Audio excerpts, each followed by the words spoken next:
When you have gone through something that is defining, many find it difficult to understand the depth of your revolution and your new perspective on your living experience.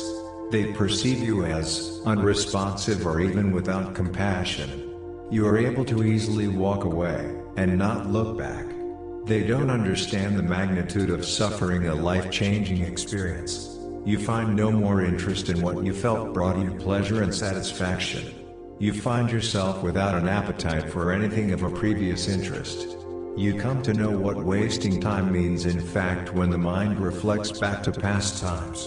And so, those times that are perceived as time wasted, has great substance because they reveal the importance of never wasting time, as well as the sacredness of time. Everything outside of your own destiny becomes futile and less than superficial. This is a profound moment of realization. It is the season of fall for you. The time of when many people in interest fall away into the valley of expendability. It's okay to flow along with your evolution no matter of how others are affected. Nothing and no one is permanent but yourself. Growth with change is that miraculous substance that many people may never understand. Some have to suffer for it. But, as long as you understand, then all is well. This is your journey of meditation. Observe inside. Notice of how the darkness of the environment within is clear of a chaotic presence after coming to understand the vitality of allowing it to pass away, without demanding that it leave. Observe the feeling. The feeling of a sacred calm is conveniently unattainable by the perception of the mind. It's felt to be peaceful.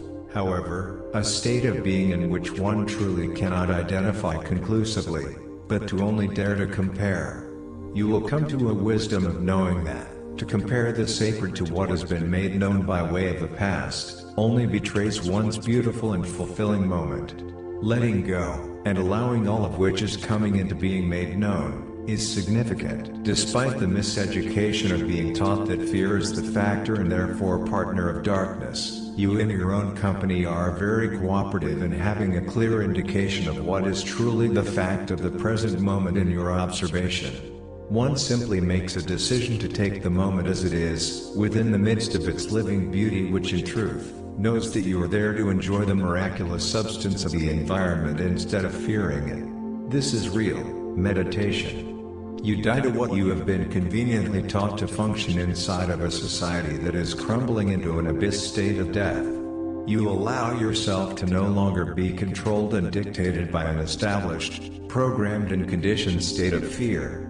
You allow yourself to be insecure, vulnerable to understand that these thoughts and feelings are only present because of being made to rely upon imposed religious doctrine from generations before you. Your eyes, your heart is marveling to what the divine ordained before you. This moment is for you and how vital it is for you to grasp the importance of such a miraculous, beautiful and secured moment of self-love and vitality of your presence. You are looking at yourself. You are witnessing a season of purification. The results of the purification period is greatly appreciated by the host, but dreadfully misunderstood by the observers. Having been sent through the fire of purification unto the death of the past being, for the sake of coming into the birth of the new being, is painful, humiliating, long-suffering but immensely beautiful. It's beautiful because it holds a life-changing power which continues to venture the host towards the totality of identity outside of the previous programming. Anyone who does not reject the current programming, and its continuous chaotic state, is let go without feelings, without effort and therefore, evidence of resistance. It's revealing the painfully beautiful death of the current state of mind for the complacency of the blooming reality that is beyond what has been previously lived. This is why death possesses a quality of humility and goodness while living. To willingly die to who you were, you have to go through the fires of reformation. Those who are of your living experience are not able to perceive assurance of who you have suffered to become. They in fact desire the one who has died and find who and what you are complicated and reclusive, cold, as well as insidious. They fail to understand that you have been conveniently resolved. Who you have suffered through the fire to become, is the factor of your best interest.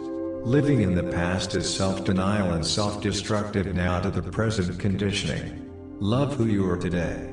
No matter who fails to understand, or refuses to accept your state of maturity. Death of the environment within gives way to the greater living experience. Always know how virtuous you are in this very moment of existence and fear nothing which contains of darkness in its design of your own moments with it. Fear is but a taught abstraction, a diversion that is constructed that you may not truly see and perceive that which is new and revealing. Know your thoughts and feelings about who and what you are. Discard any claims of who you are, or who you should be and therefore, become. It's not their journey. They possess their own venture to accompany them. It is imperative to know that so you may have the clear will to succeed in your life experience upon this beautiful earth. Written by David Anthony Brayboy.